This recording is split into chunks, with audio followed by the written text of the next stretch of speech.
He was reincarnated with negative 255 Riz, but he gains over 100 billion stat points, which makes him stronger than a god in his new world. The story begins with a man named Oka, who knows he's ugly, but he's learned to accept his appearance and live a happy life. But one day, a girl falsely accuses him of harassing her, so he denies the accusation and tries to leave, but he stumbles and scatters his shopping bags. Everyone sees the adult games he bought, so they think he's guilty, and Oka realizes that the world isn't fair to ugly people like him. So he pleads guilty to avoid further humiliation, but the judge fines him 300,000 yen, and he gets fired from his job. A few years later, we learn that the woman who framed him was arrested because she falsely accused ugly men of harassing her, but she only received probation since she was a minor. Oka was traumatized by the false accusation, and he couldn't get a job, so he became a shut-in who lived with his parents. In the present, we see Oka surfing the net, and he comes across a mysterious post about reincarnating to another world. He dismisses it as a joke, but since he has nothing else to do, he decides to follow the guide to be reincarnated. He suddenly gets a notification, which asks him if he's ready to proceed with a new life, but it warns him that he would need to sacrifice half his lifespan to return. He thinks it must be a virus, but he clicks next anyway, and a character creation form appears. He sets his looks to the lowest value possible, but he realizes that he gained bonus points for doing that, and he sees that he can add special notes. But instead of writing something positive, he decides to reduce his earnings to 0 and make himself suffer if he ever touches a woman. He gathers over 100 trillion bonus points, but before he can use them to improve his attributes, he suddenly runs out of time, and he's teleported to the other world. The next day, Oka wakes up in his new body, and he soon meets other people who follow the same ritual to get reincarnated. Oka notices a boy named Seiji, who's talking to the girls, but Oka isn't interested in forming friendships, so he starts searching for useful items. He finds a coin, but it magically disappears when he tries to pick it up, so he remembers how he had set his income rate to 0. After gathering all the starter items, everyone distributes them equally, but Seiji realizes that they only have 7 coins in total, which makes the girls wonder if someone took one of them. He asks Oka about it, and he's disappointed that they don't trust him, but he knows that he can't have any money, so he tells them they can have his share. Seiji thinks they can't exclude him like that, but the girl named Seika thinks it makes sense, because he's the only one who didn't find coins. They play rock paper scissors to decide how the weapons will be distributed, and Oka ends up with the club, while Seiji takes the axe. He offers a handshake of friendship, but Oka refuses to make the same mistakes from his past life, so he decides to go solo instead. Seiji shows everyone the map, and suggests heading to the nearby town of Iria, but Oka only decides to go with the party so that he can leave them halfway through the journey. As they open the door, they're shocked to see a goblin waiting outside, but Seiji kills it with his axe. They notice multiple goblins coming towards them, so Seiji tells the girl named Ritsu to help him fight them, and he asks Oka to protect Seika as she loads her arrows. He's impressed that Seiji is leading from the front, but he notices Seika struggling to tie her bowstring. A goblin suddenly attacks him, and Seiji tells him to handle it, but even a direct hit from his club is unable to cause any damage. Seika is surprised by how weak he is, and the goblin hits his legs, so he falls to his knees. He wonders why he's so weak, because he should have a lot of bonus points, but he remembers how he ran out of time during character creation, so he wasn't able to improve his stats. He's angry at his bad luck, and he takes out his frustration on the goblin, hitting it with all his might.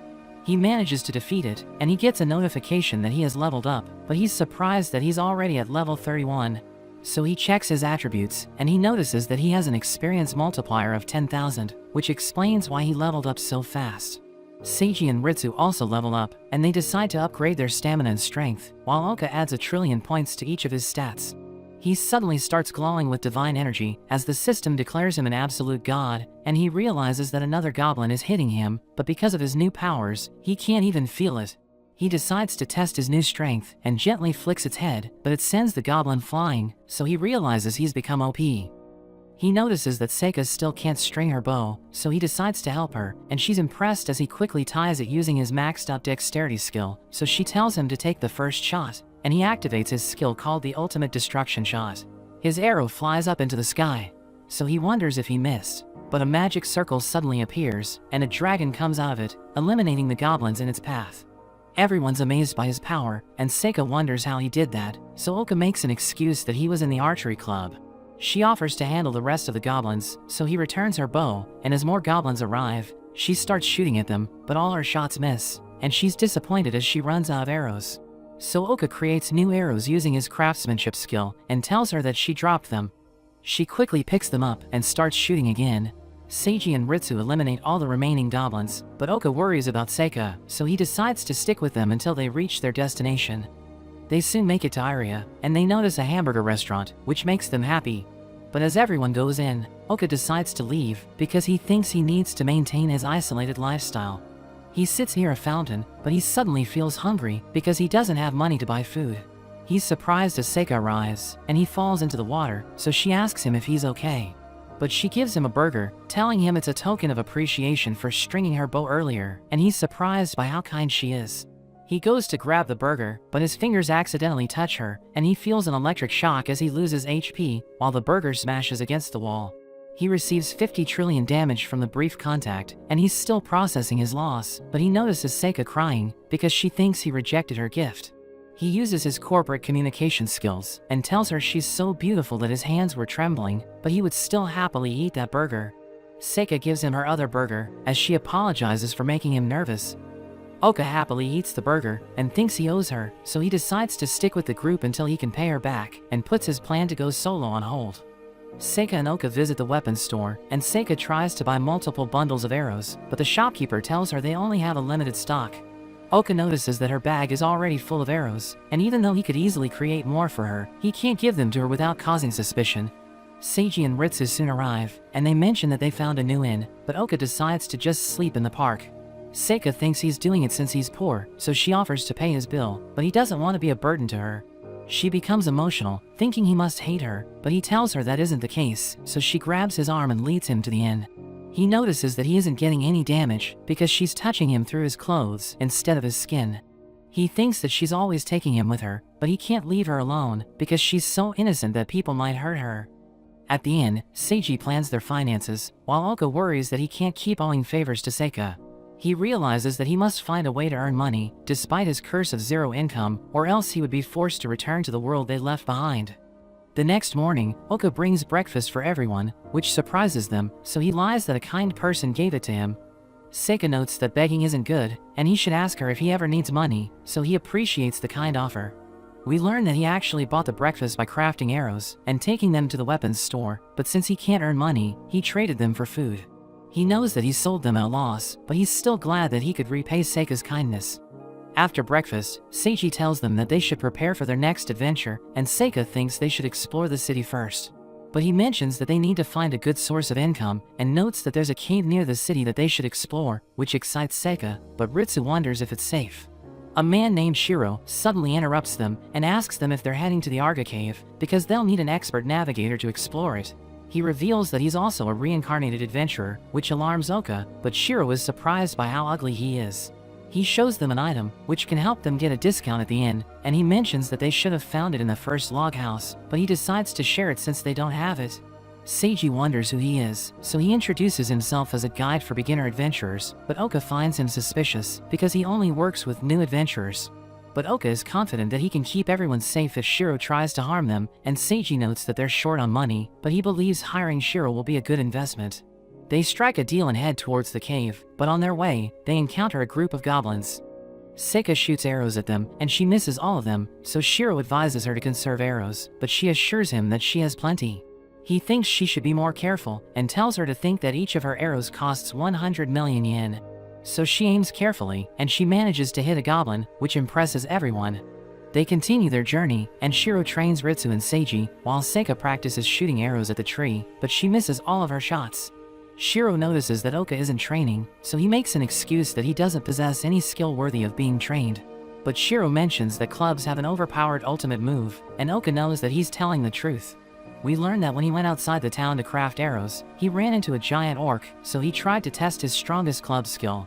But the system warned him that if he activated it, the impact would destroy everything within a 200-kilometer radius, so he decided against using such a deadly move.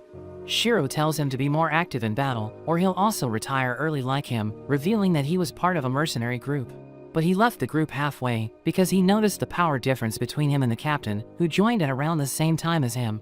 He reveals that his former comrade is now a king, and he has reached level 80, but he has a status average of 160. Shiro thinks Oka is amazed, but he's actually surprised by how weak the king is, and Shiro just tells him to keep going. They soon reach the cave entrance, and judging from its looks, Oka thinks it will be quite interesting. They head inside, and he notices that Seika is scared, so he wonders if she's a child. She's thrilled to see stalactites, but Shiro warns her that they might fall, which once again makes Oka wonder how old she is. Seiji politely asks her age, mentioning that he was 30 in their previous world, but Seika surprises them when she reveals she's 17, because they expected her to be much younger. Shiro guides them deeper inside the cave, and they encounter bats, which they easily defeat. They reach a giant door, and Seika is excited to see what's on the other side, but she stops as she realizes that no one's opening it. Shiro tells her that it's the boss's room, and she'll die if she enters it, so she hides behind Ritsu. Seiji thinks they should call it a day, but Shiro notes that he has a special event planned for them, and he leads them to a room, claiming it's a safe spot that monsters and magic can't penetrate. But Oka knows that his ultimate move would destroy it, and Seika notices snacks on the table. So Shiro tells them it's a welcome party for adventurers who made it this far, but Oka realizes that the food is poisoned. He knows that it's an anesthetic drug, but he's confident that it won't work on him, and Seiji turns down the offer, explaining that they need to return before it gets dark. So Shiro tells him it's alright, and he won't force them to celebrate, but Seiji suddenly apologizes, and admits that he doubted Shiro earlier, but he now thinks Shiro is a good person. They all start enjoying the snacks, but Oka wants to slow them down, so that he can use his antidote magic on them. He asks them what they were doing before coming to this world, but they're all shocked, and he realizes he shouldn't have asked such a sensitive question, but Seiji offers to share his story. We go back to when Seiji was just a student, and we learn that he hated school, so he left his parents' home. He eventually started his own company called Success Life, which Oka recognizes, because he once worked with them. He mentions that a salesman once came to sell them a machine, and Seiji starts to negotiate the price. But the salesman's attitude impressed him, and he advised Seiji to enjoy his life, so he left his company and started traveling while expanding his business. His company made progress, but it eventually went bankrupt because of an incident related to AI development, so everyone in the company suffered, and he became mentally ill. He felt like he couldn't repay the salesman for his kind advice, so he left their old world, with a promise to never let people down, which makes everyone emotional.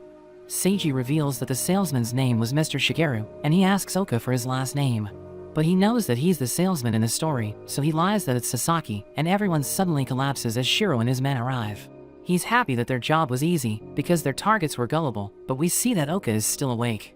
They cuff his hands, but it reminds him of his past life, where he was wrongfully convicted, and he thinks that since everyone is unconscious, he can use his full power.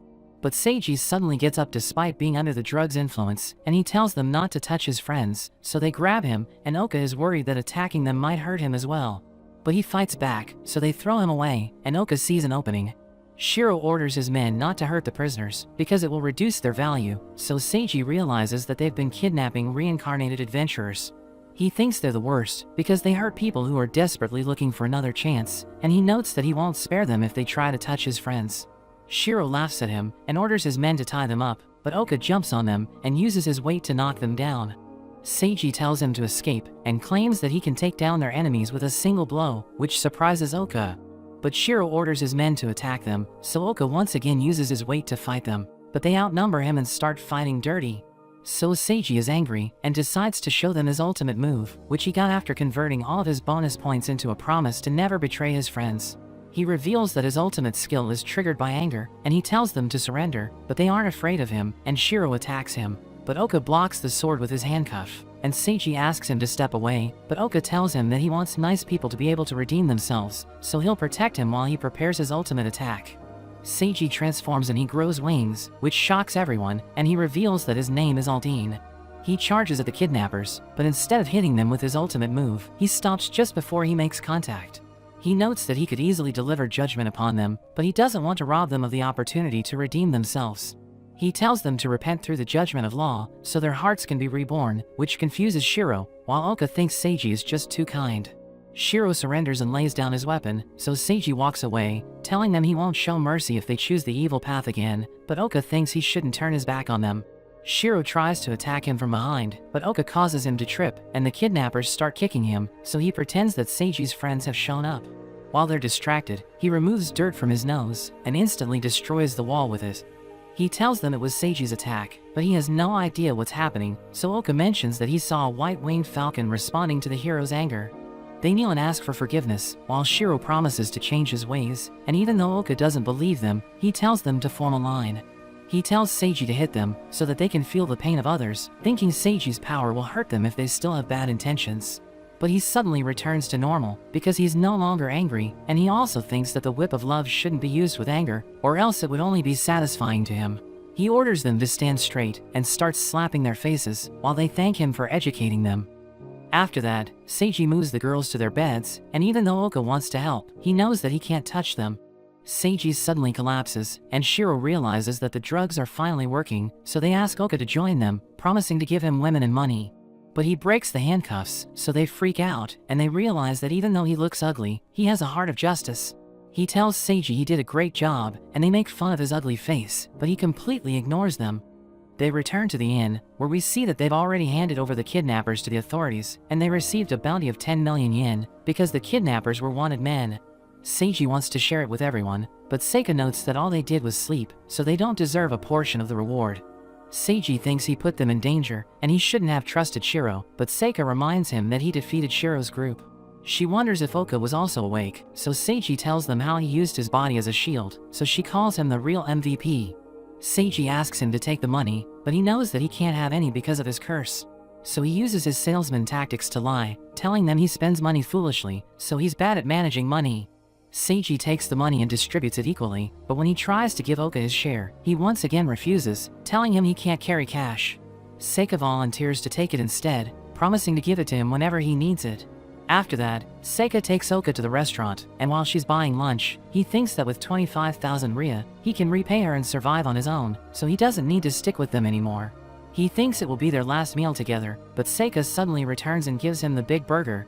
She reveals that she fell in love with burgers 2 days ago, which makes him realize that she had her first burger recently, so he thinks she must have been a sheltered girl. She asks about his stats, and he lies that they're basic, so she thinks it's a shame he didn't pay attention to the character customization. She explains that she found a trick where lowering the appearance stat increases bonus points, and he thinks she didn't lower her looks, but she reveals that she set them to -16. He can't understand how she's still beautiful despite that, so she reveals that in a special note under her stats, she asked to be pretty. He's shocked hearing this, thinking he could have used the trick to look like a handsome model, but he doesn't even remember his name. She suddenly notices a cat, and notes that she's never seen one so close, so he tells her she can go and touch it, but she suddenly trips, so he rushes to cushion her. But she manages to recover, and she asks him what's wrong, so he explains that he was just exercising, and she goes to pet the cat. He heads to the restroom and starts to cry, as he remembers how earlier, when she said she wished to become pretty, she was touching her hand instead of her face. So he thinks she must have suffered from a disease affecting her hands and legs, and he finds it tragic that a young girl had to go through such things. But he suddenly remembers that he has the absolute god title, so he thinks it's his job to help her. Seika starts knocking on the door, asking Oka if he has an upset stomach, so he mentions that he'll be out soon. But he thinks she lacks social experience, because she was bedridden in her past life. He realizes that she'll be an easy target for criminals, so bearing the title of an absolute god, he wants to make sure that she's safe. He leaves the restroom and finds her waiting for him because she was worried about his health. They rejoin the group, and Seiji suggests that they should determine their jobs because it will help them in battle. Seiji chooses to be a hero since it's his goal, while Ritsu chooses to become a mage, and he thinks Oka should be an epic fighter. Seika interrupts them and tells them she also wants to be a hero, but Oka asks her if she would like to be an epic fighter just like him, but she mentions that she isn't interested, and they all gear up with new equipment.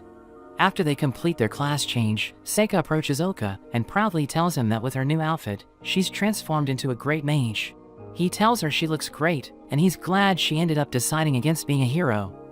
The group holds a meeting where Seiji tells them they'll be heading to the Principality of Valeria, and he announces that they shouldn't spend a lot on snacks, which makes Seika emotional. She asks Ritsu if she wants to jump rope with her, and she agrees to do it, so they decide to go to the park, while Oka is happy to see them getting along. We go back to the moment when they both went to the weapons store, but Seika seems to be interested in the ones made for fighters. So Oka tells her that mages rarely use weapons, and with the help of the salesman, he convinces her to buy a skipping rope. Oka shows her how to play with it, and she's surprised to see that he can move well despite his size. But he notices that she's thinking of something, so she mentions that she wants to teach Ritsu, but thinks she's too distant. Oka realizes that she must want to have privacy, since they all practically ran from their old lives, but he comes up with an idea that might work.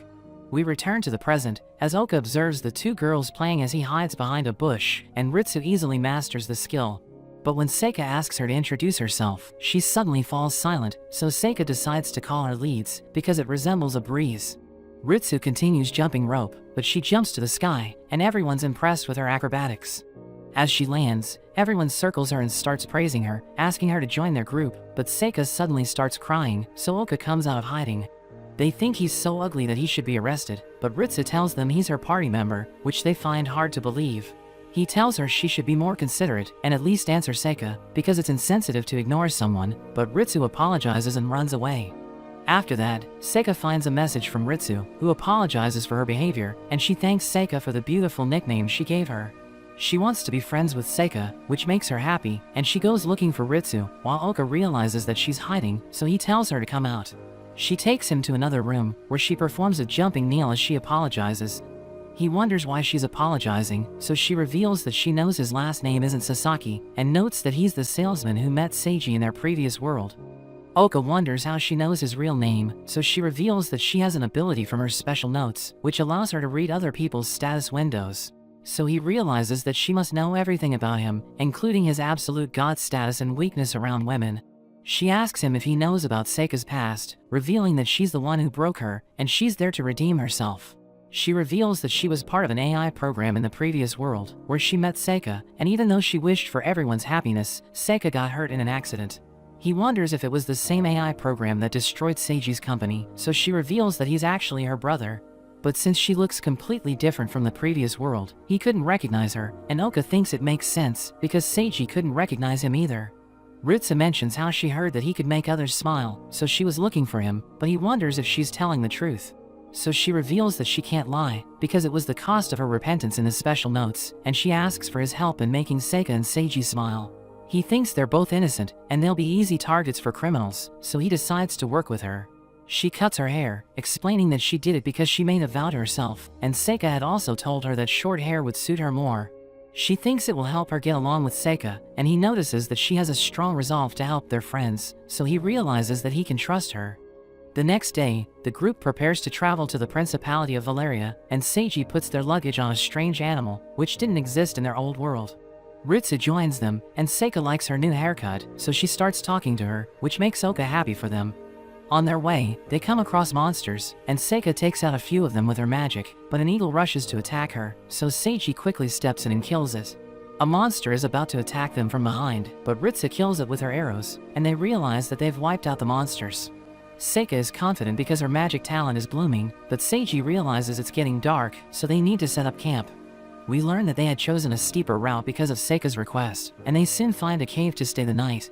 She cleans the floor, mentioning that it's her first time camping, so Seiji suggests dividing the work, and she decides to go fishing. Oka accompanies her, and they sit near the river, but they can't catch anything. She tells him she wants to be less whiny, since she sometimes cries for no reason, which she finds pathetic. But he mentions that people sometimes cry because their heart is passionate about something.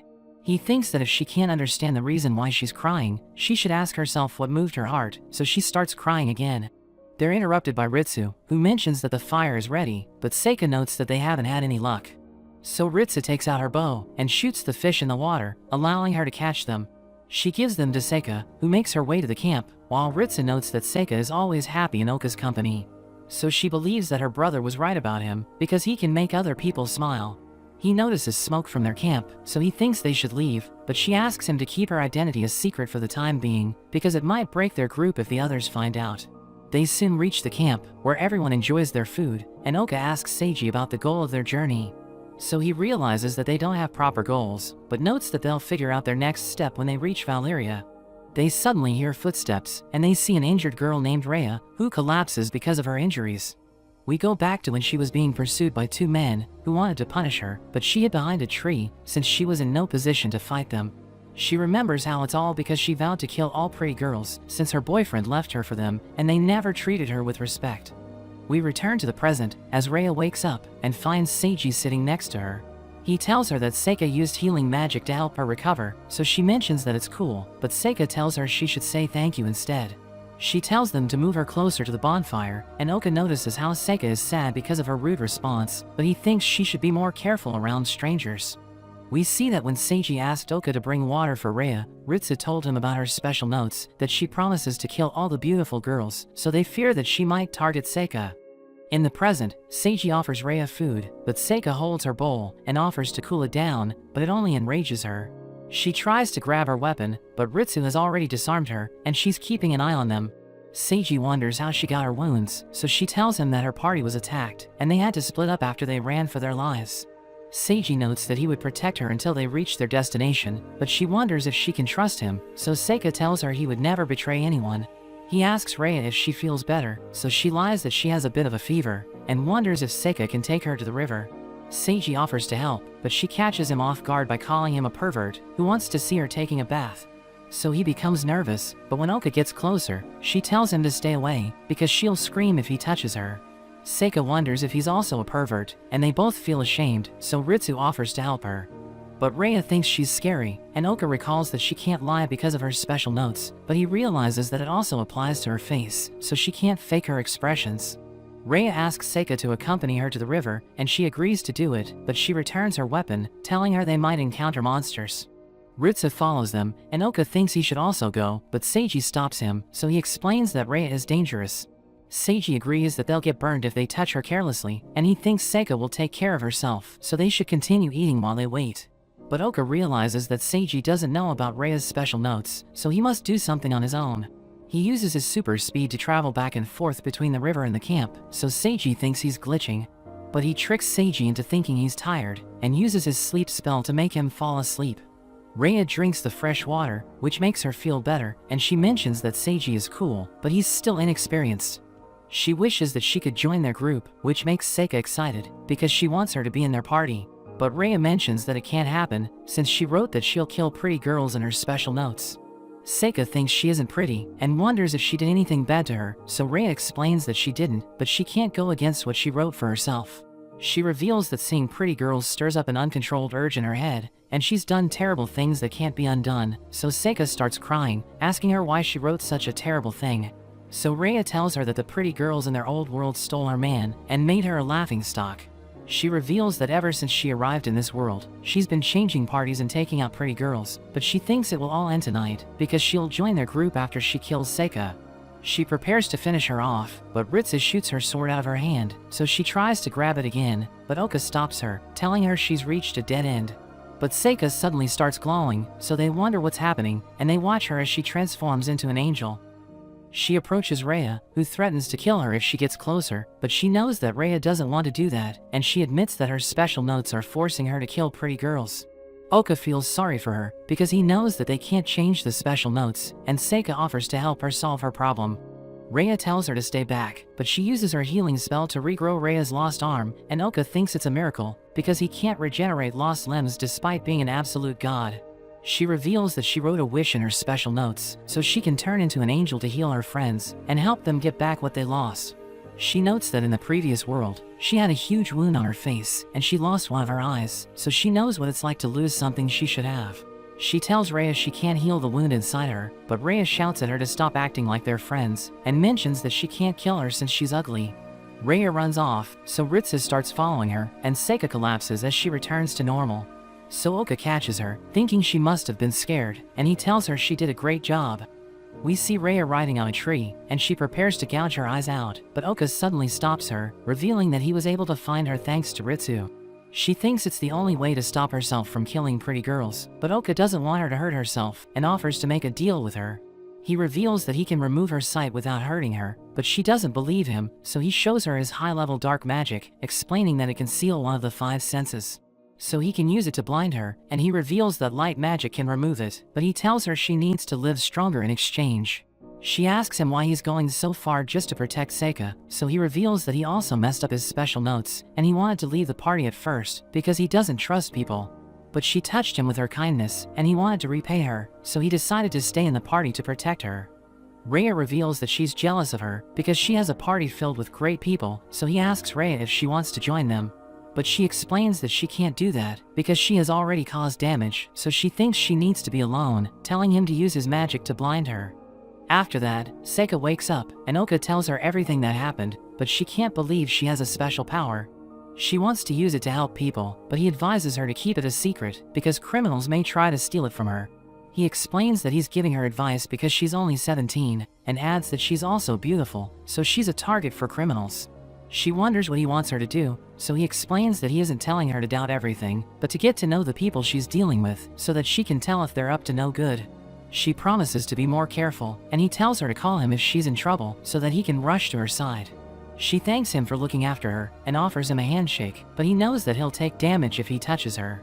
He decides to do it anyway, and he endures the pain as he tries not to crush her hand. The next day, Oka tells Seiji that Rhea left the previous night and reveals that she left a message on a tree, thanking them for healing her injuries. Seiji mentions that he wanted to see her off, but Oka tells him it's okay, because she was happy when she left, and he reveals that she said something about finding her own way.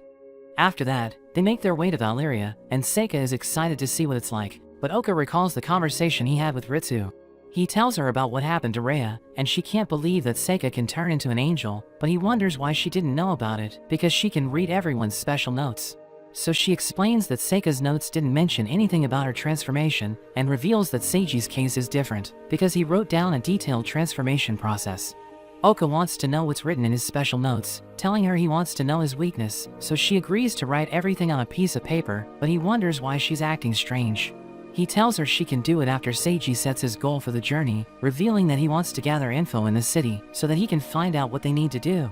But Oka notes that he wants Seiji to be king and explains that Shiro told him how his friend took the throne, so he thinks reincarnated adventurers can rule the land. He explains that Seika and Seiji are both innocent, but Seiji maintains his innocence despite knowing how dark the world is, so Oka thinks Seika can live a better life if he becomes the ruler of the land. Ritsu thinks Oka should be the king, but he explains that he isn't cut out for it, because he isn't a team player like Seiji, revealing that he prefers working alone. He thinks Seiji would be a better king, and Ritsu asks him to take care of her brother, so he tells her they should work together. Back in the present, Oka thinks about helping Seika and Seiji level up, and Seiji mentions that they've almost reached Valeria, but they see a group of monsters blocking their path. Everyone charges in, but he notes that he needs to tie his shoelaces, so he tells his friends he'll catch up to them.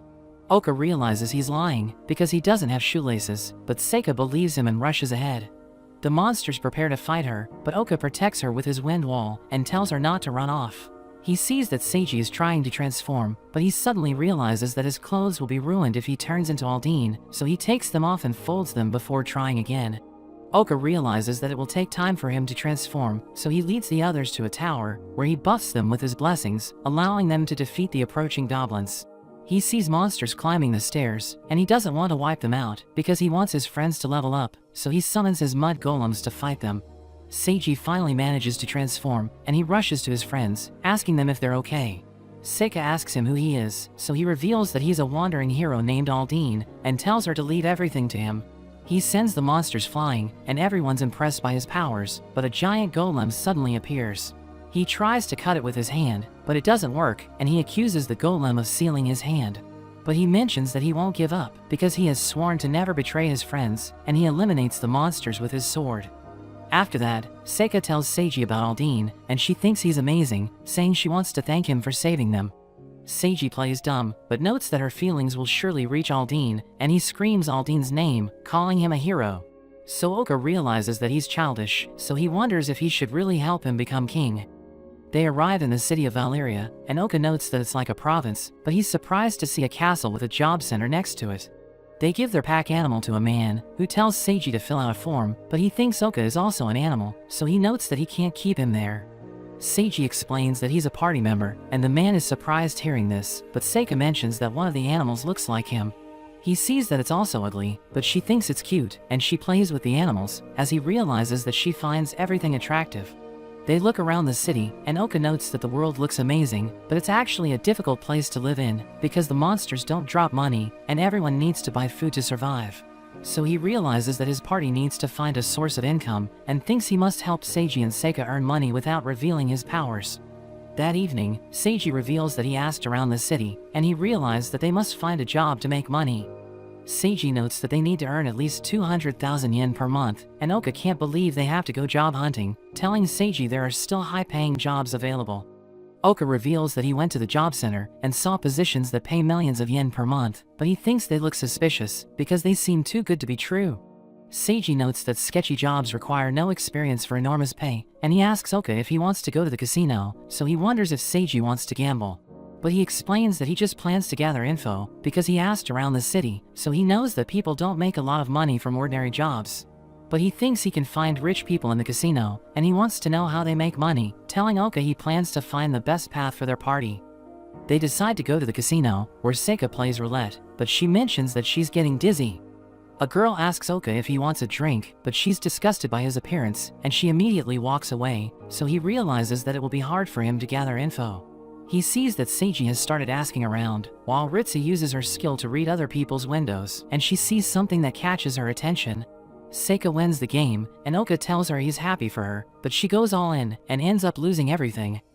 After that, he asks her how much money she lost, but she tells him she isn't sure, so he reminds her that she started with 5 million yen. She checks her pockets, and tells him she still has 3 million, so he realizes that she lost a lot of money. A man named Kajita suddenly approaches her, and reveals that he's the casino's manager. He thinks she must be rich, and she tells him it's true, so he realizes that he was right about her, revealing that he's been observing her. He invites her to speak in private, but Oka thinks he's suspicious, so he asks him if he can join them. Kajita thinks he must be her bodyguard, so he allows him to tag along, and we see them in Kajita's room, where he mentions that he was impressed by the way Seika gambled.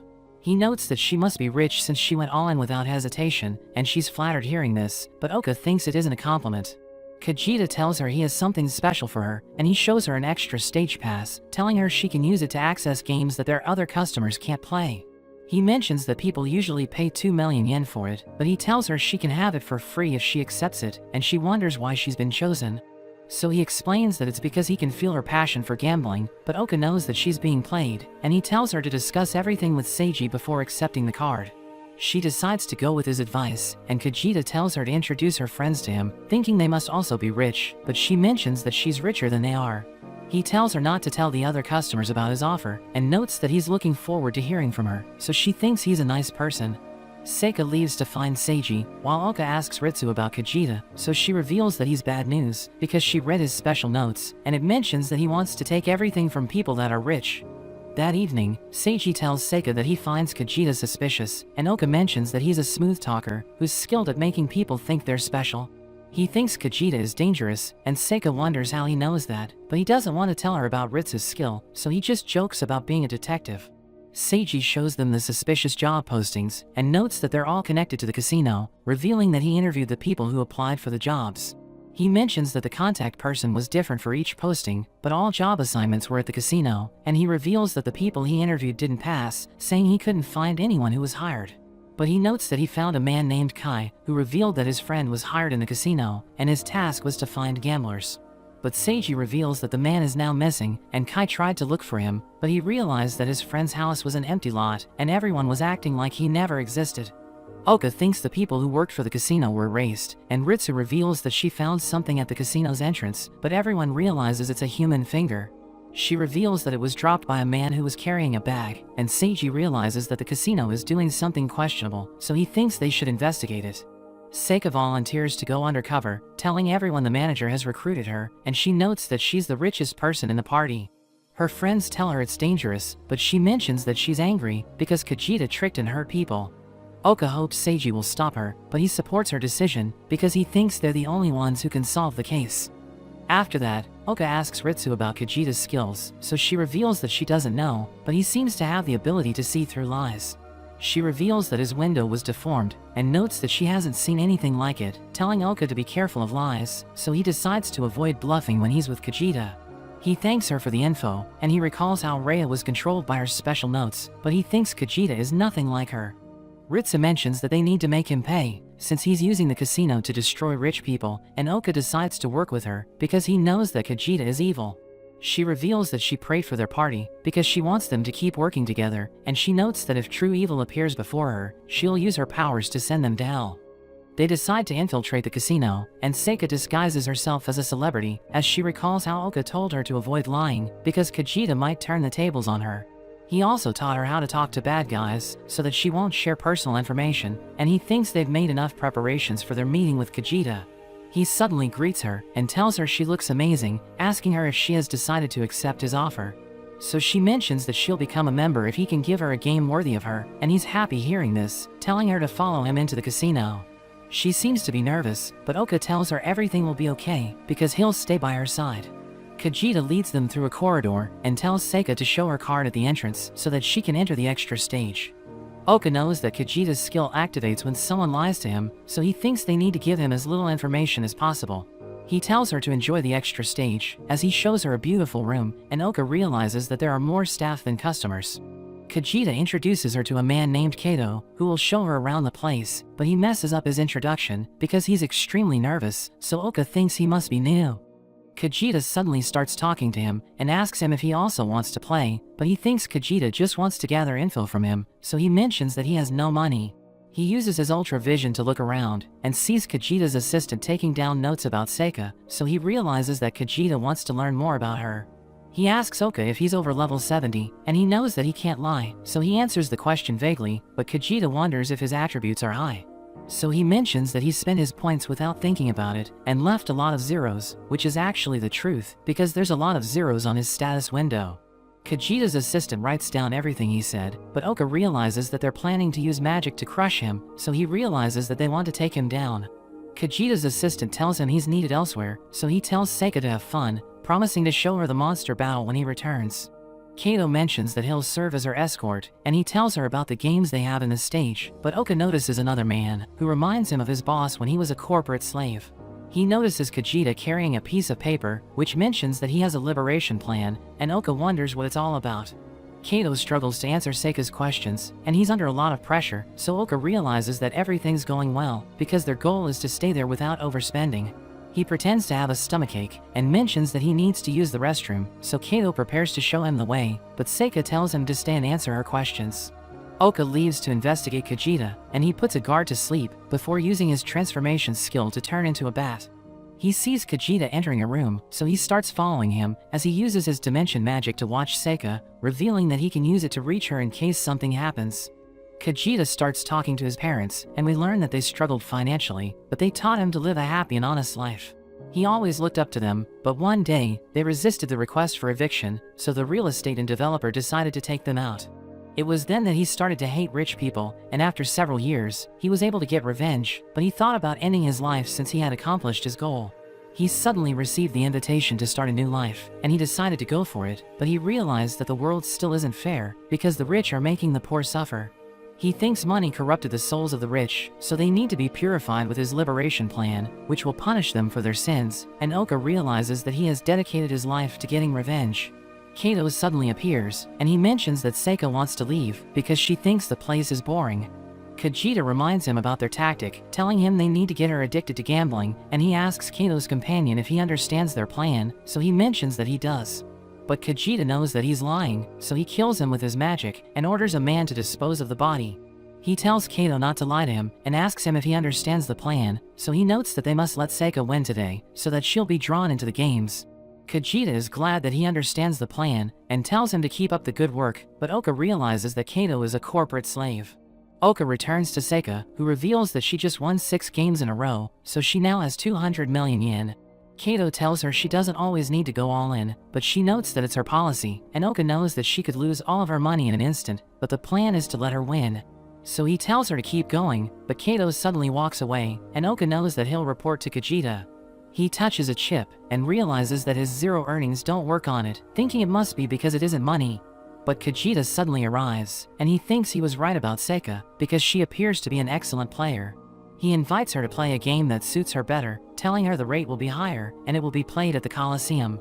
He takes them to the underground arena, and everyone hears a roar, as he notes that the game is a monster battle. He shows them the monsters, and explains that they'll fight to the death, so he's sure that it will get everyone's adrenaline pumping. One of them bites the cage, so Seika is afraid of it, but he tells her to relax, and he uses his magic to make it calm down. Oka wonders where he got the monsters, because they appear to be unique, so Kajita reveals that they were made in the casino, and he asks Seika if she wants to play the game. But Oka mentions that they should let Seiji see the monsters, and Seika explains that they need to go home, so that she can tell Seiji about the game. Kajita orders Kato to see them off, and as they ride the elevator, Seika realizes that he has a bruise on his face.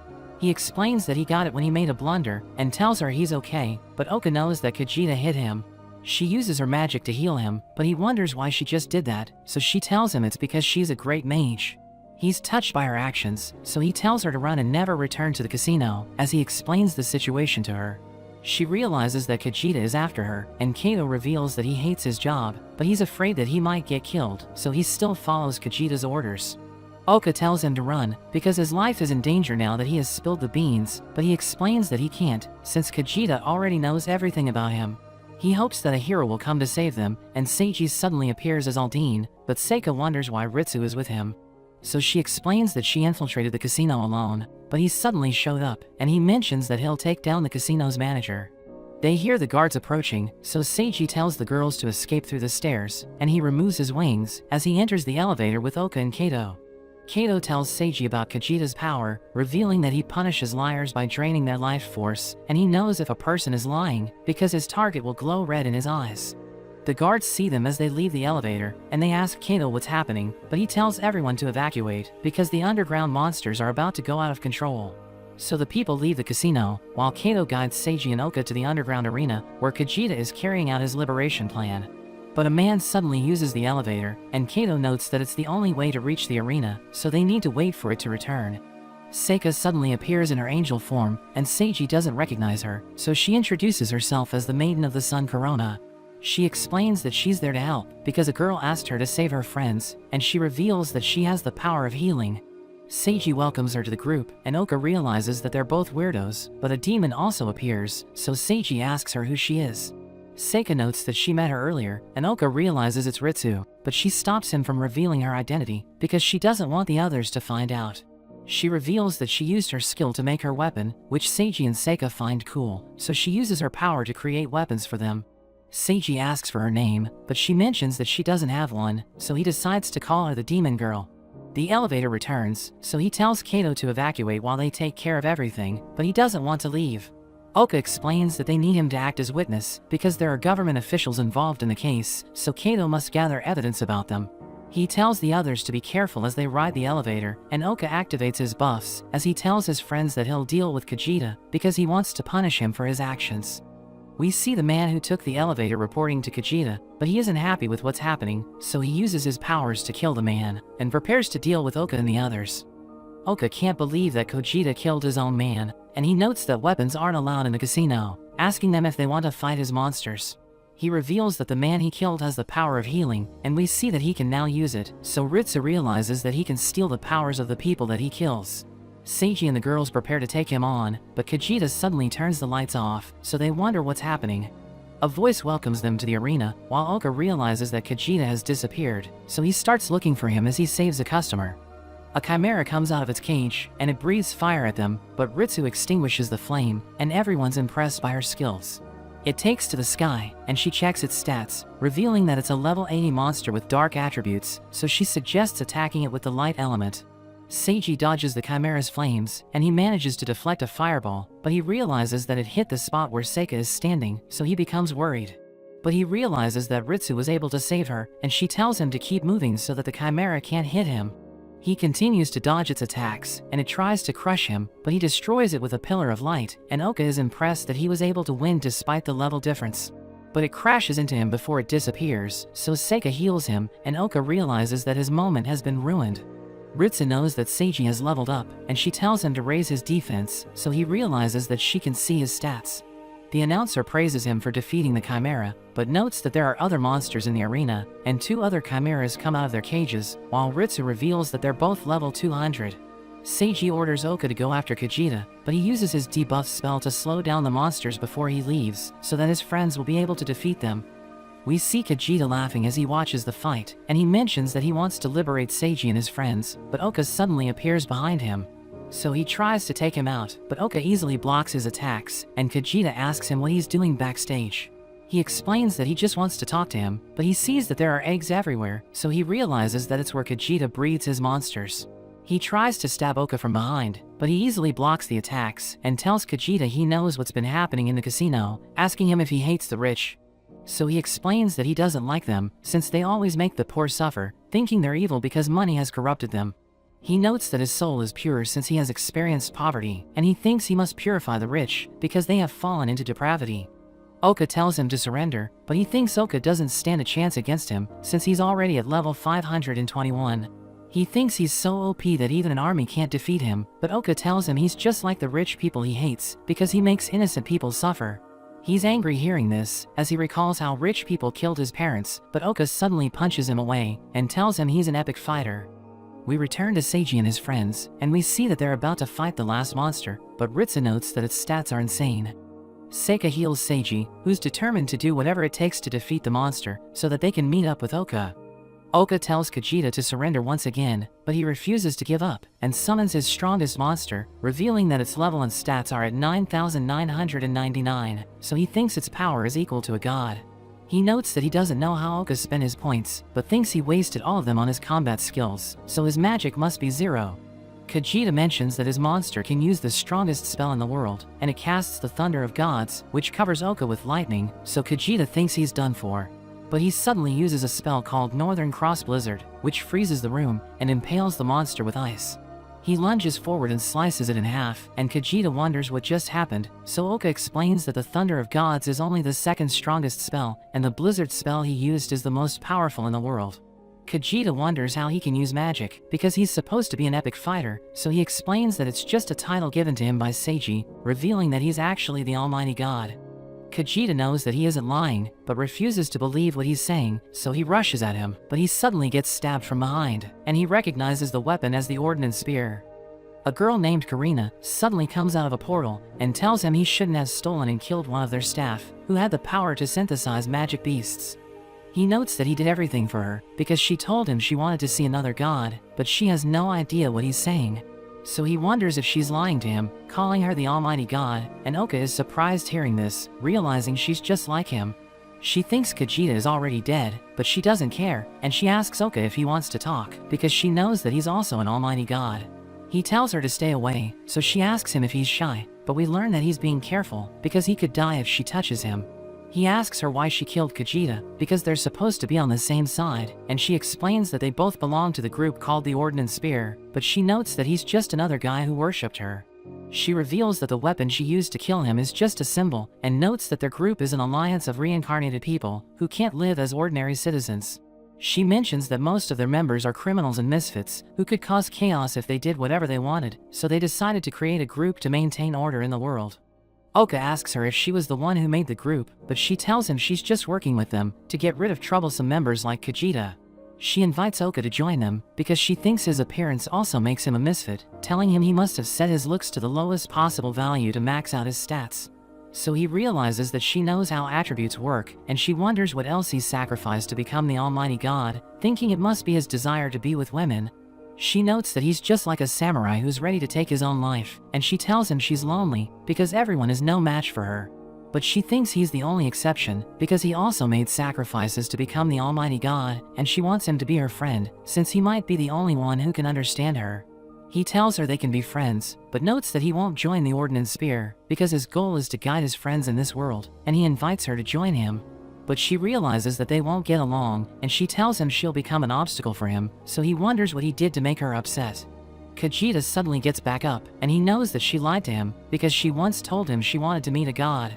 She admits that he's right, revealing that she wants to see a god who would guide her whenever she's struggling, and he prepares to steal her powers. But she uses her portal to cut his arm, and her mask is knocked off, so she becomes embarrassed because Oka can now see her face. But she tells him she needs to go home, so she bids him farewell and leaves through her portal. After a week, they all celebrate, and we see that they now have a mountain of cash, which they received from the government for stopping Kojita. We learn that Seiji didn't want to accept it when the officials gave it to them, because he only acted for justice, but Oka told him that the government would have problems if he turned down the reward. Aldine and his friends were supposed to receive a huge portion of it, but they didn't appear, so Seiji's party received half of it instead, because they were involved in the incident. Seiji notes that Kajita's ending is ironic, because he was crushed by the castle he built, and we learn that Oka made it look like he died when the casino collapsed, but he never told anyone about Karina. Seika tells Oka they're now wealthy, and we learn that they have millions of yen, but Seiji notes that the money can disappear in an instant if they don't know how to use it. She reminds Seiji that he gave it to her as party strengthening funds, so she plans to spend all of it to make everyone stronger, and Oka thinks it's a great idea. The next day, Oka tells Seiji about the Ordnance Spear and notes that they could become obstacles for him if he wants to become a hero. Oka shows him their flag and explains that it was attached to the spear that served as their symbol, so he thinks they should ask people about it. Kato suddenly joins them, and he calls Seiji a hero, so he explains that he isn't Aldine, but Oka knows that Kato already knows the truth since it's obvious. He reveals that the wealthy customer they rescued is looking for an escort because he wants to return to his hometown safely, and we learn that he's the president of a company that creates weapons. Seiji accepts the task, and Kato reveals that the customer's name is Sakurai, so Oka realizes that he's his boss from his previous world. After that, Seiji's party meets Sakurai, who thanks him for saving his life, but he suddenly notices Seika, and he kneels before her, as Oka recalls that he was notorious for harassing girls. They ride the carriage together, and Oka is glad that Sakurai doesn't recognize him, but we see Karina watching them, as she notes that Oka looks like a hypocrite. They later arrive in Sakurai's hometown, where they join him for dinner, and Seika is amazed by the food, but Oka recalls that Sakurai doesn't eat much, because he's trying to control his uric acid levels. But a girl named Matsu uses her recovery spell on him while he's eating, and Oka realizes that it's how he resets his uric acid levels. He reveals that Seiji showed him the flag of the Ordnance Spear, and notes that he doesn't recognize it, but he thinks one of his employees might know about it. The next day, a man named Saburo welcomes them to the Sakurai Weapons Company, and he shows them around, as he explains how they make their products. He shows them how their knives can cut a tomato easily, and Seika tells him she wants to see more, so he tells her to watch the live demonstrations at the direct sales segment. She leaves with Ritsu, and Seiji asks Saburo about the flag they found, thinking he must know something about it since he makes weapons. He reveals that he doesn't recognize it, but notes that he once handled a custom order, where a group of people ordered 1,000 spears from him. He mentions that they wore cloaks with a similar pattern, but they suddenly disappeared after he gave them their order, and he tried to visit their house, but he realized that it was empty. Oka asks him about the Ordnance Spear, so he reveals that he's never heard of it, but Ritsu suddenly interrupts them, telling them something happened to Seika. But they realize that she's just doing a live demonstration, and Saburo realizes that she has talent, so he wants her to join them. That evening, Seiji tells Oka he wants to start a company for their party's future, and he notes that it's difficult to move with the money they have, because they can't trust the financial institutions in this world. He mentions that they need to uncover the true nature of the Ordnance Spear, and thinks creating a company will help them achieve their goal, because they'll be able to recruit allies to their side. But Oka mentions that he's against it, because it's too risky, and he reminds Seiji about his special notes. Oka tells him he can't betray his friends, so if one of them rebelled against him, he can't do anything to harm them. Oka tells him to become king instead, and surround himself with trustworthy confidants who will govern the people for him while he oversees everything from above. Oka thinks it's the best way for him to rule, since he won't be bound by his special notes, but he thinks Oka wants him to run the company like that, so he decides to hire a president. He thanks Oka for the advice, but he realizes that Seiji misunderstood him, and he recalls how his comment from the previous world affected Seiji's company. He tells Oka to become one of his founding members, since he wants him to serve as one of his confidants, but Oka thinks he shouldn't be in the company. He tells Seiji about his special notes, revealing that his income rate is 0, so money will disappear as soon as he touches it. But Seiji thinks it doesn't matter, because he's a good person, telling him he could have used his special notes to erase their money, so that they would have become as miserable as him. Seiji begs Oka to lend him his strength, so he decides to work with him, telling him to make sure their company is a success. The next day, Seiji tells the girls about their plan to start a company, explaining that they'll create a support system for those marginalized by their special notes. The girls decide to join him, and Seika asks him what he'll be naming the company, but he wants to call it the Burning Flare Humans, and everyone thinks it sounds ridiculous. After that, they leave Sakurai's hometown and return to Valeria, where they start their company. A month later, Seiji introduces his friends to the company president Kai, telling them he was the one who gave him info about the casino. He reveals that Seiji hired him to pose as a casino employee, and Oka wonders how he survived, since Kajita could detect lies, so Kai reveals that keeping a low profile is his special skill. Seiji mentions that Kai will be managing their company, and Kato suddenly appears, revealing that he'll also be working with them. Seiji notes that he's the chairman of their company Vice Bridge, which will focus on presenting a path to living a just life, even for those who are suffering because of their special notes. He explains that the name of their company means Bridge to the Light, and Oka is glad that they ended up with a decent name, but Seiji notes that they have a top-secret mission. He mentions that they need to gather info about the Ordnance Spear, and we learn that Oka already told everyone about it, but he didn't tell them about Karina, since she also was an absolute god. Oka trains Seika on how to work there, while Seiji checks the documents of the prospective registrants, and Ritsu uses her ability to investigate them. We see Seika and Oka interviewing the registrants, and one of them mentions that he's suffering, revealing that he can't accept money because of his special notes. Seika tells him he can accept goods as payment instead of money, and he wonders why he never thought of that, while she notes that they're experts in managing special notes. He thanks her for her advice, and Oka notes that she has become a dependable member of the company, but as the next registrant arrives, Oka becomes nervous seeing a woman, and he gets a feeling that something bad is about to happen. She's afraid of him since he looks like a monster, so Seika explains that he's the company's mascot, but she finds it strange that they're keeping such an ugly creature with them. She knows that they match people with jobs that fit their skills, and she wonders if they have a job for her, so Seika tells her to fill out the entry sheet. But she wonders if she really needs to write down her special notes, so Seika explains that their goal is to overcome them, and tells the woman about Rhea, who now lives a normal life despite her special notes. We see Seiji as he reads a bounty list, and Kato explains that he collected the information from a government office, thinking it would help them find the members of the Ordnance Spear. Seiji notes that they're all wanted criminals, and he checks out their pictures, noting that they're all dangerous.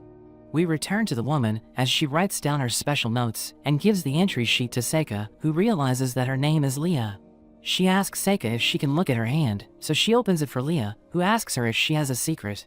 Seika thinks she can read her mind, but Leah reveals that she just used a trick that fortune tellers use, which is known as cold reading. She explains that it works by asking questions that apply to anyone, and reveals that she was a popular fortune teller in the previous world, so Seika thinks she's amazing. We learn that she used to be a night worker, and her job was to sit and drink with men, but a salesperson from a trading firm taught her fortune telling, and Oka realizes that she's referring to him. She notes that he was a strange guy, who brought new employees from their company to the bar, and swapped the position of new employees with the night workers, so that he could teach them how to sell.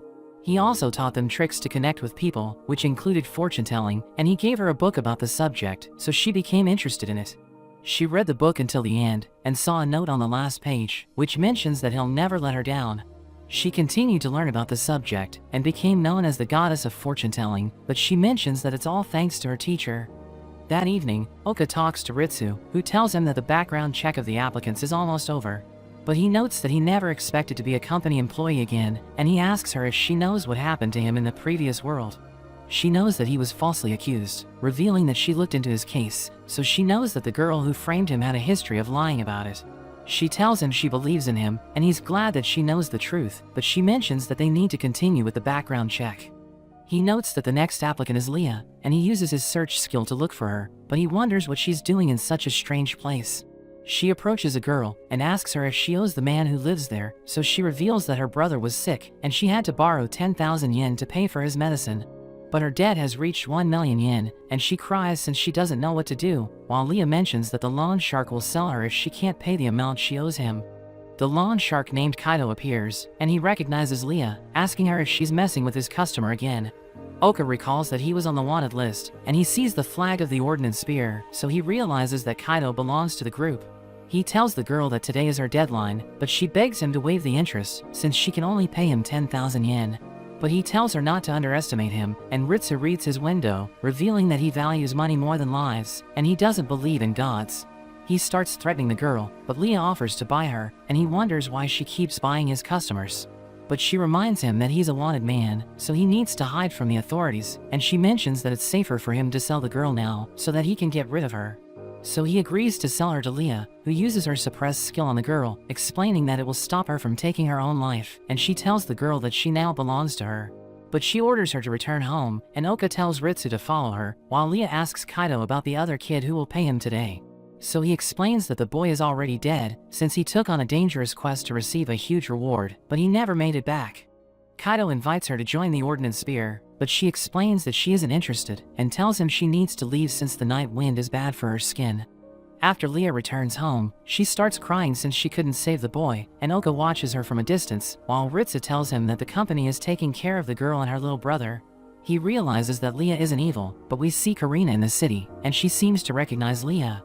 The next day, Oka takes Seika to a carnival, where they approach an ice cream stand, but he realizes that everyone's afraid of him since he looks like a monster.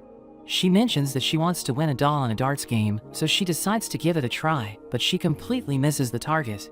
Oka gives her tips on how to improve her aim, but a girl suddenly plays the game, and she hits the bullseye, so the shopkeeper gives her the prize. Oka is surprised to see that it's Karina, and she gives the doll to Seika, telling her she wants to be her friend. But Seika doesn't appear to be interested, and Karina asks her if she has friends, so she tells her about Leah. She tells Karina she needs to learn about her before they become friends, and she invites Seika to check out the parade, where the people freak out as they see Oka. Karina tells Seika that she always wanted to see God, and she wonders what kind of person he is, but Seika wonders why she thinks God is a person. So she explains that an almighty God is a reincarnated person who has sealed one of the human desires. She mentions that she knows a male god who has sealed the desire to be with women, and a female god who has given up the desire for sleep and intimacy. But Seika notices that Oka isn't feeling well, so Karina suggests taking a break. They head to a restaurant, where Oka asks Karina what she's trying to do, so she reminds him that her goal is to get in his way. She knows that the difference in their stats is huge, so she decides to tell him her weakness to make things interesting, revealing that she'll disappear if the man she loves kisses her. She tells him to make her fall in love with him, but he isn't interested, and she thinks it's because of Seika.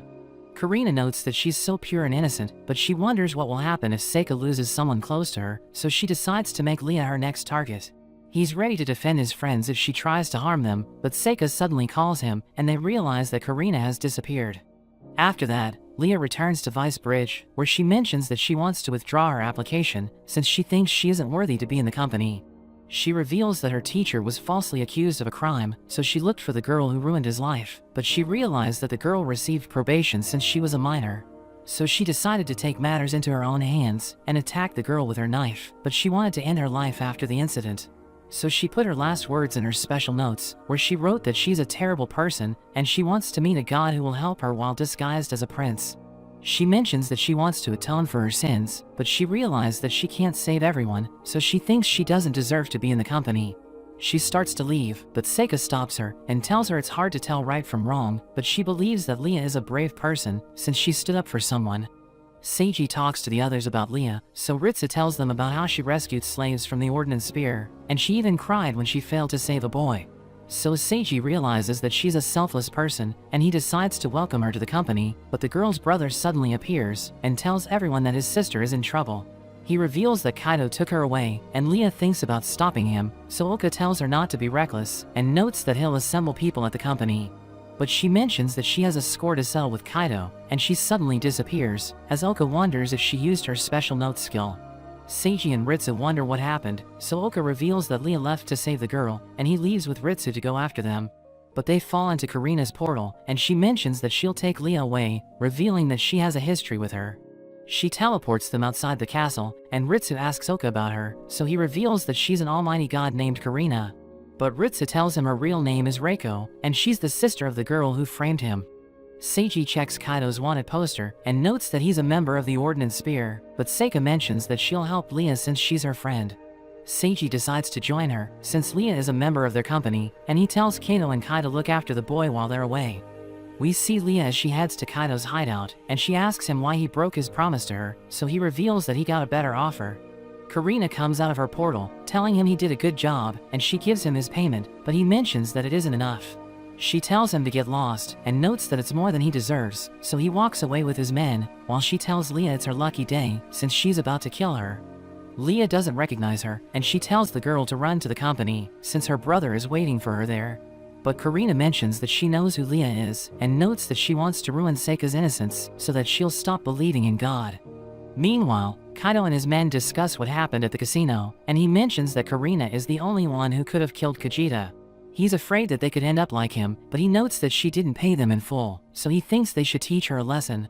We return to Karina, as she explains that killing Leah will make Seika hate her, and thinks it will stain her soul, so she'll never believe in God again.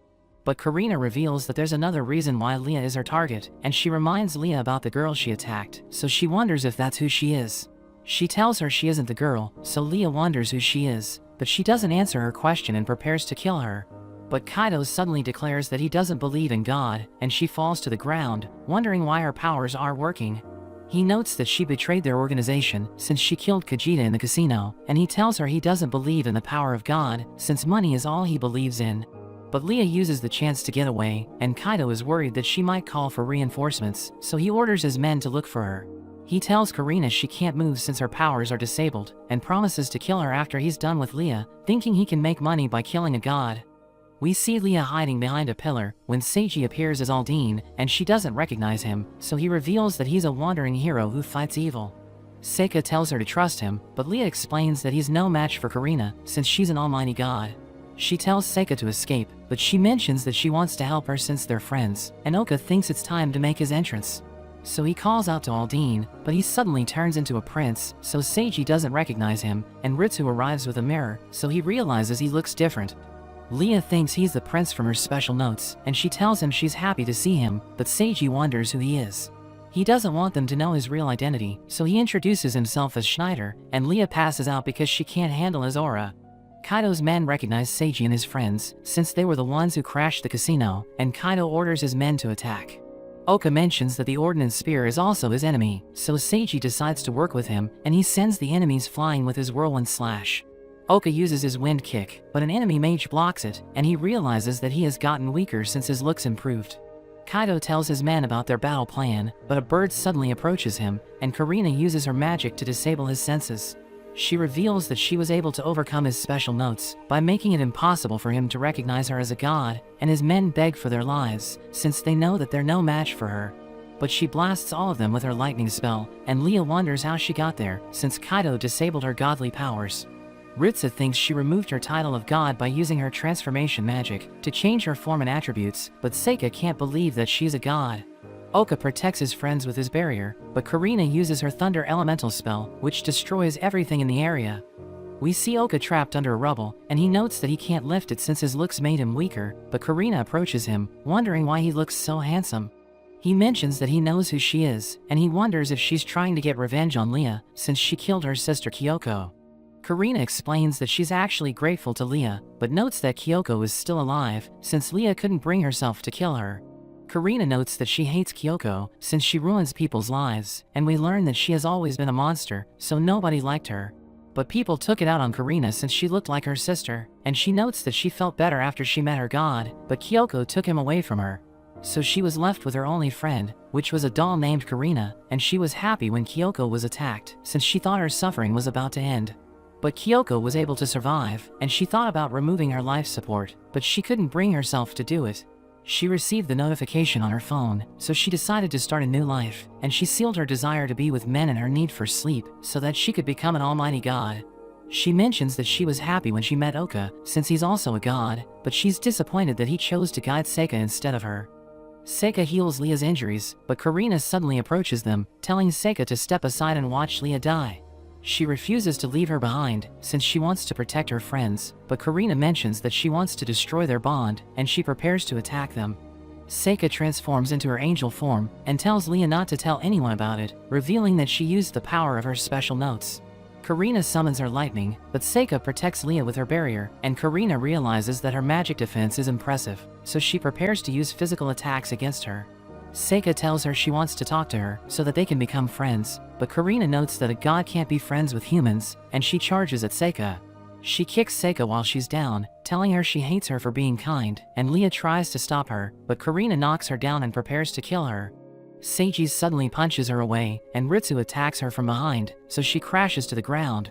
Seiji mentions that he won't let anyone hurt his friends, telling her he has come to stop her, and he charges in with Ritsu, but Karina easily blocks their attacks. He manages to land a solid hit, but she asks him if that's all he can do, and he can't believe that his fist can't hurt her. She attacks them with her thunder spear, which instantly knocks them out, telling them they look better like that, but she still wants to make them bleed. We see Oka as he regains consciousness, and he worries about his friends, but he's too weak to get himself free. Karina asks Seiji about justice, mentioning how she was thrown to the ground and humiliated by the bandits. She remembers how she always suffered and had to put up with it in the previous world, so she thinks it's natural to want revenge. Seiji tells her he understands her anger, and he offers to let her take it out on his body, saying that she doesn't need to go through it alone. She suddenly stabs him, and she's surprised that he can take it, so he mentions that he will never give up for the sake of his friends. Karina kicks him away, but Ritsu holds him up, as she reveals that she used her special notes so that they would all meet in this world, and Seiji finally realizes who she is. Karina finds them annoying, so she unleashes her lightning and prepares to finish them all off. Oka thinks about how he can't protect anyone, but Seika appears by his side, revealing that she wanted to be an angel so that she could heal her friends that are hurt. In a flashback, we see that Seika was in an accident where she lost her parents, and she ended up in a wheelchair. The other kids bully her for looking like a monster, but Oka comes to her rescue, so the kids call him ugly and run away. He helps Seika get back home, calling her pretty, but she notes that she's a monster under her bandages. He still calls her beautiful, as he writes something down, mentioning how she didn't make fun of the way he looks, and how she didn't say anything about the boys when she could hate them, so he thinks that someone as warm as her is beautiful. He gives her a paper crane, and he tells her to read what's inside if she gets lost again. We see her opening it up, and it tells her to find a path and pursue what she loves. He tells her to take the hands of the people that reach out, and he hopes to see her again, so that he can also offer her his hand, promising never to let her down. After that, we see Seika learning more about the world, and things start to improve for her. She receives the reincarnation message, but she thinks Oka was right, because she met people who offered her their hands, and she was able to find her freedom, so she wants to do the same for someone else.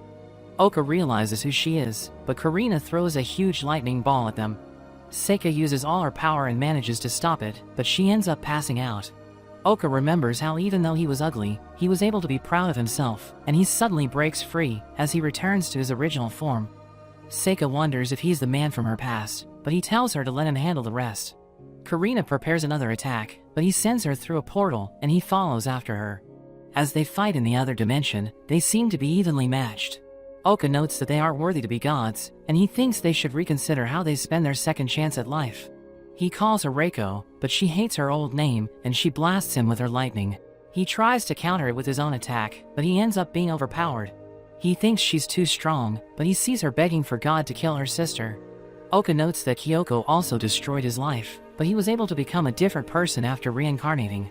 He wonders if she's still being held captive by the curse of her sister, but she's just sick of everything, and she tries to finish him off. Oka launches rocks to counter, but it's not enough, and he starts to get hit.